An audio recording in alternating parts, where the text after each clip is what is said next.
पिछले कुछ दिनों से हम सब ने देखा है, एक तरफ संविधान की, सत्य की और भारत की जनता की सच्चाई की ताकत है और दूसरी तरफ एक अराजकता का विध्वंस करने वाला राहुल गांधी का मॉडल, जिसमें संवैधानिक संस्थाओं पर बेबुनियाद आरोप लगाना, जब आरोप का प्रमाण मांगा जाए तो भाग जाना, हलफनामा मांगा जाए तो शपथ पत्र पे नहीं दूंगा लेकिन झूठ पूरा बोलूंगा, हर जगह अराजकता फैलाता हूं तभी तो राहुल कहलाता हूं। और जो तथ्य सामने आए, ये भारतीय जनता पार्टी की जिम्मेदारी भी बनती है कि संविधान का पालन करते हुए जो आरोप तमाम विपक्षी दल लगा रहे हैं, वोट चोरी हो रही है, ईवीएम खराब है, वीवीपैट से मिलान ठीक नहीं होता है, तो आखिर सबसे पहले तो एक सवाल उठता है, कृपया करके राहुल गांधी जी, ये प्रेस वार्ता खासकर आपके लिए है और तेजस्वी यादव जिनके पास 2 एपिक कार्ड नंबर मिले थे उनके लिए है। अगर दमखम हो तो उत्तर जरूर दीजिएगा। महाराष्ट्र की बात कर रहे थे राहुल गांधी जी और राहुल गांधी जी ने कहा, और तारीख नोट करिएगा, 3 फरवरी 2025 लोकसभा के पटल पर सिर्फ 5 महीने में ही मतदाताओं की संख्या लगभग 70 लाख बढ़ा दी गई। यह है 3 फरवरी 2025। 7 फरवरी 2025 प्रेस कॉन्फ्रेंस करके कहते हैं, महाराष्ट्र के विधानसभा चुनाव में जो 39 लाख लोग थे, यह संख्या बढ़ा दी गई है 39 लाख। और 9 जुलाई 2025 बिहार में क्योंकि चुनाव होने वाले हैं, तो पटना जाकर कहते हैं कि महाराष्ट्र चुनाव में वोटरों की संख्या 1 करोड़ बढ़ा दी गई, 1 करोड़। तो मैं जानना चाहता हूं कि लोकसभा में, राज्यसभा में जो भी आप वक्तव्य देते हैं, यह रिकॉर्ड का हिस्सा होता है। 3 फरवरी को राहुल गांधी जी ने कहा 70 लाख वोट बढ़े हैं महाराष्ट्र में, लेकिन 9 जुलाई 2025 बिहार में कहते हैं कि 1 करोड़। पहले तो यह बताइए कि ये कहना क्या चाहते हैं आप। दूसरा, चुनाव आयोग कहता है आप हमसे आइए, बातचीत करिए, कहते हैं नहीं, हमें नहीं करनी, हम तो सड़क पे बेबुनियाद आरोप लगाएंगे। हलफनामा मांगा जाता है तो मना कर देते हैं। अब देखिए, जो आज प्रेस वार्ता का मुख्य बिंदु है, जब न्यायालय जाता है मामला, जब साक्ष्य देने होते हैं, हलफनामा देता है कोई याचिकाकर्ता, तो क्या होता है। आज मुख्य मुद्दा यह है। तो मैं आपको बता दूं, सर्वोच्च न्यायालय में कल ऐसी एक याचिका आई जिसमें कहा गया, और मैं शीर्षक पढ़ देता हूं, supreme court dismisses petition challenging 2024 Maharashtra assembly elections over alleged bogus voting. यह कल का आदेश है। एक याचिकाकर्ता गया, उसने कहा महाराष्ट्र में बोगस वोटिंग हो रही है और एक आरोप यह लगाया 75 लाख बोगस वोटर्स 6 बजे की जो एक समय सीमा थी उसके बाद वोट करते हैं। तो सर्वोच्च न्यायालय ने बिल्कुल स्पष्टता से कहा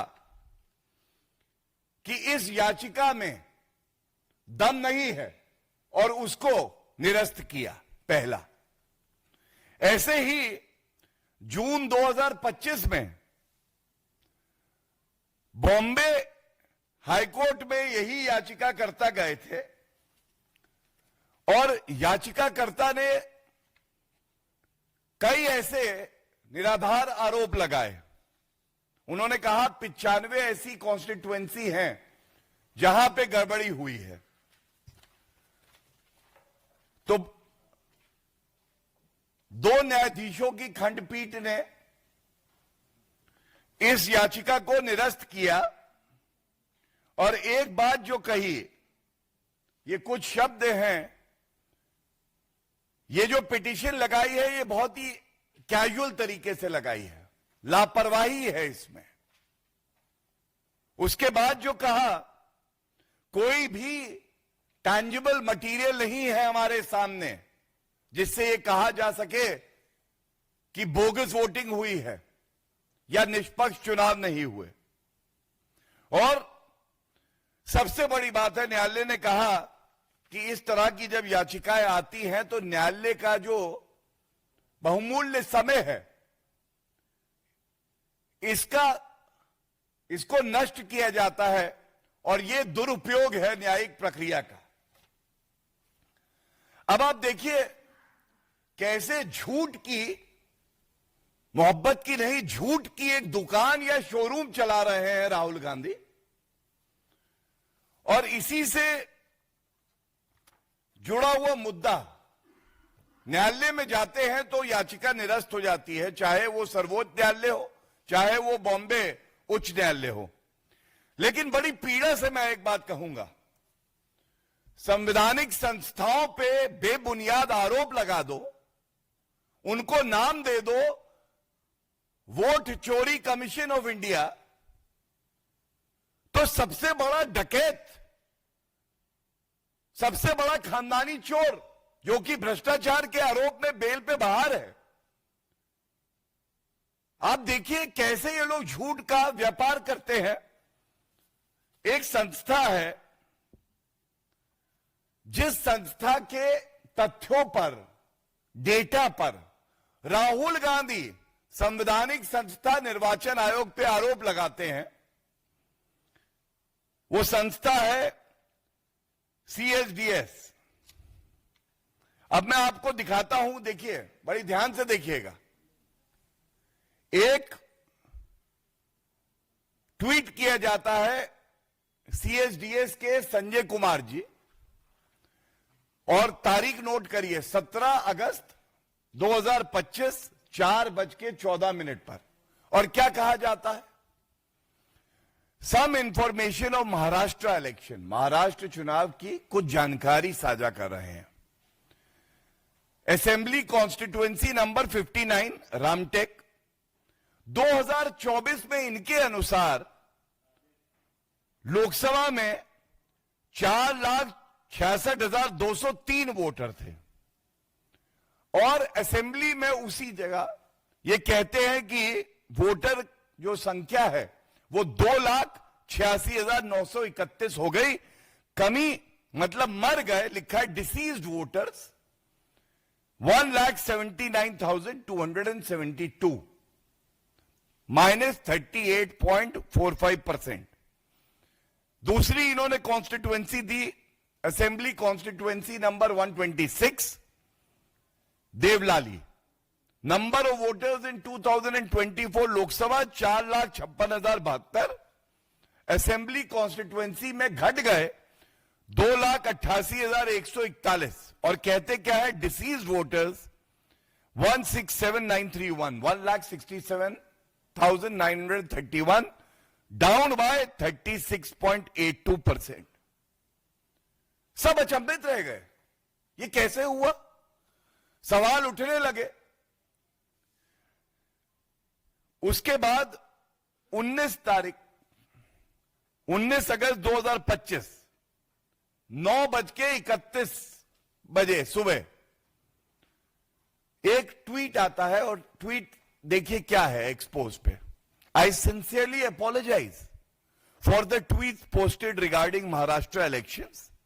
Error occurred while comparing data of 2024 Lok Sabha and 2024 Assembly segment. The data in row was misread by our data team. The tweet has since been removed. I had no intention of dispersing any form of misinformation. अब मैं एक बात पूछना चाहता हूं बड़ी जिम्मेदारी से। 40 घंटे तक ये झूठ परोसा जा रहा था। कांग्रेस के नेता पवन खेड़ा इस पे ट्वीट करते हैं, फिर डिलीट करते हैं। राहुल गांधी के बेबुनियाद आरोप भी सीएसडीएस के डेटा पे आधारित हैं। 40 घंटे तक ये जो झूठ परोसा गया, जो अफवाहों का बाजार गर्म किया, हमारे लोकतंत्र को कमजोर करने के लिए, निर्वाचन आयोग पे बेबुनियाद सवाल उठाने के लिए, इसकी जिम्मेदारी कौन लेगा? क्या राहुल गांधी देश से माफी मांगेंगे? क्या ट्वीट डिलीट कर देना, एक्सपोज डिलीट कर देना, जो नुकसान आपने लोकतंत्र को पहुंचाया है, जो तार तार किया है आपने जनता के विश्वास को, उसका क्या होगा? और देखिए, ये जो पहला ट्वीट है, इसका अध्ययन करिए तो 34,000 व्यूज हैं। 34,000 मतलब 34,000 लोगों ने इस गलत सूचना को देखा और इसके आधार पे उन्हें लगा होगा कि देखिए, जो कहा जा रहा है विपक्ष द्वारा, उसमें सत्यता है। इसके बाद मैं ये भी कहना चाहूंगा, ये खतरनाक खेल है क्या, इसको समझने की आवश्यकता है और यही मौका है। ये हमारी जिम्मेदारी है कि हम सत्य को जनता के बीच में लाएं।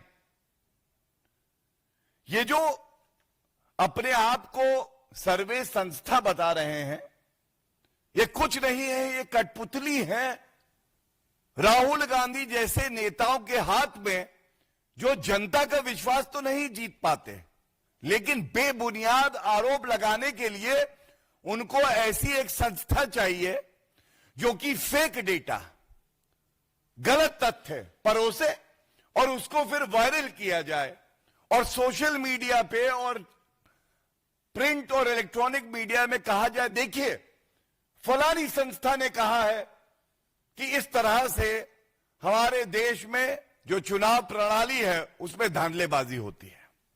नैरेटिव सेटिंग ज्यादा है। ये फैक्ट्री है, ये मशीन है झूठ परोसने की उन राजनीतिक नेताओं के लिए जिनके लिए यह सुविधाजनक है कि ऐसे झूठ के आधार पर अपनी राजनीति करें। दूसरा, हम सब जानते हैं Cambridge Analytica model, Rahul Gandhi के बड़े करीबी हैं जॉर्ज सोरस। समाज को बांटो हिंदुस्तान में, तभी सत्ता मिलेगी, ये गुरु मंत्र दिया जॉर्ज सोरस ने राहुल गांधी को। लेकिन बांटना किसे है, उसमें भी चश्मे अलग अलग लगा के बांटेंगे। सीएसडीएस के सर्वे हमने देखे तो हिंदू समाज में जातियों के आधार पे सारे सर्वे निकाले। इस जाति से परेशानी है, ये जाति इधर वोट कर रही है, ये जाति उधर वोट कर रही है। अरे कोई भी धर्म का व्यक्ति हो, सच्चा भारतीय होगा तो राष्ट्र हित के मुद्दों पर ऐसी पार्टी के लिए वोट करेगा जो राष्ट्र हित की बात करती है, जैसे भारतीय जनता पार्टी, जैसे हमारा नेतृत्व आदरणीय प्रधानमंत्री श्री नरेंद्र मोदी जी। लेकिन ये बांटना चाहते हैं। लेकिन जब बात आती है मुस्लिम वोटों की, तो कोई ऐसा सर्वे नहीं आता। उनके मतभेद, वो उनकी प्रेफरेंसेस क्या है, इस पे कोई सर्वे कभी नहीं आता। उनकी जरूरतें क्या है, उसका ध्यान जो सत्ता में रही कांग्रेस पार्टी 55 साल, सचर कमेटी की रिपोर्ट को कूड़ेदान में डाला 8 साल, इस पे कोई सर्वे कभी नहीं आता। ये कैसी एजेंसी है? ये सोचने की बात है। और this amounts to criminal negligence. ये एक अपराध कर रहे हैं और ये कहना गलत नहीं होगा। इस मुद्दे को पुरजोर तरीके से भारतीय जनता पार्टी उठा रही है और आगे भी we will take it to its logical conclusion.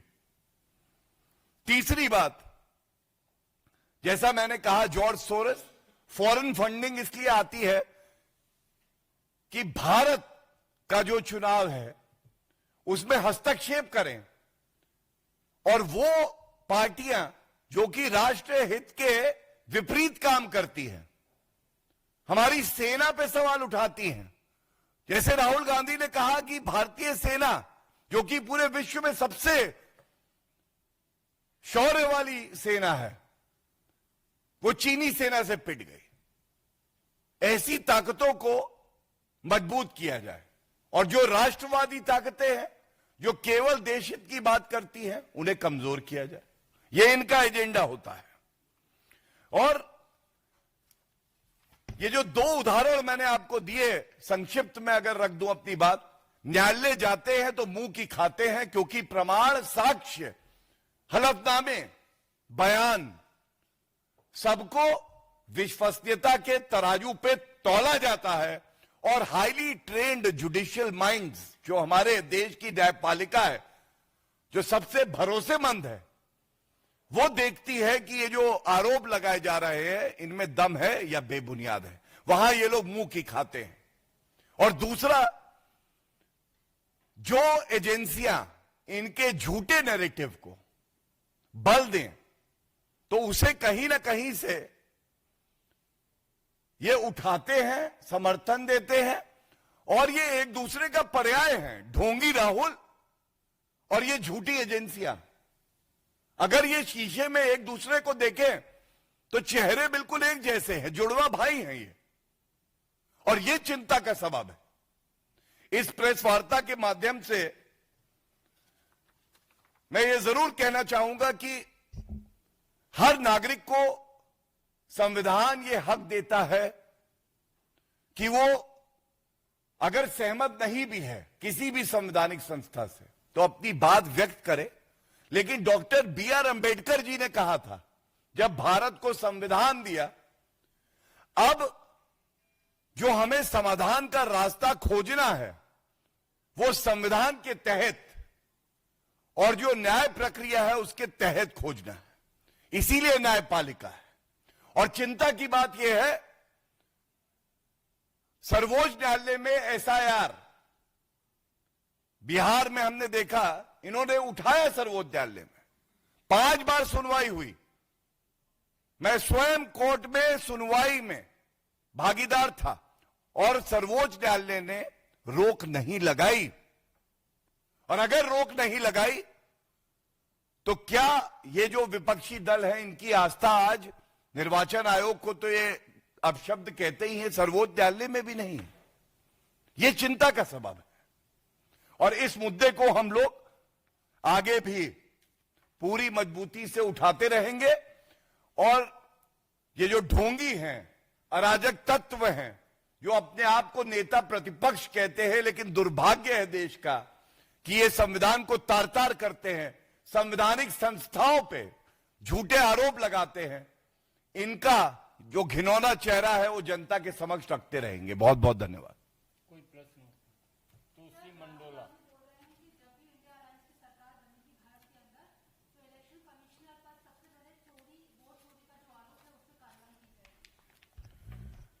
देखिए, जो व्यक्ति दोषसिद्ध हो, जो व्यक्ति भ्रष्टाचार के आरोप पर बेल पे बाहर हो, जिस व्यक्ति पर माननीय सर्वोच्च न्यायालय ने टिप्पणी करी हो कि कोई देशभक्त भारतीय सेना का मनोबल तोड़ने के लिए ऐसा बयान नहीं दे सकता है, उसके बयान का वजन कितना है। और वो कहते हैं सरकार बनेगी। भारत की जनता कहती है आदरणीय प्रधानमंत्री श्री नरेंद्र मोदी जी देश को नई ऊंचाइयों पर ले जा रहे हैं और अगले कई दशक तक ये तो सरकार बनाने की बात करते हैं, जनता को यकीन है कि ये नेता प्रतिपक्ष भी नहीं रहेंगे, ये कांग्रेस पार्टी को समाप्ति की तरफ ले जा रहे हैं।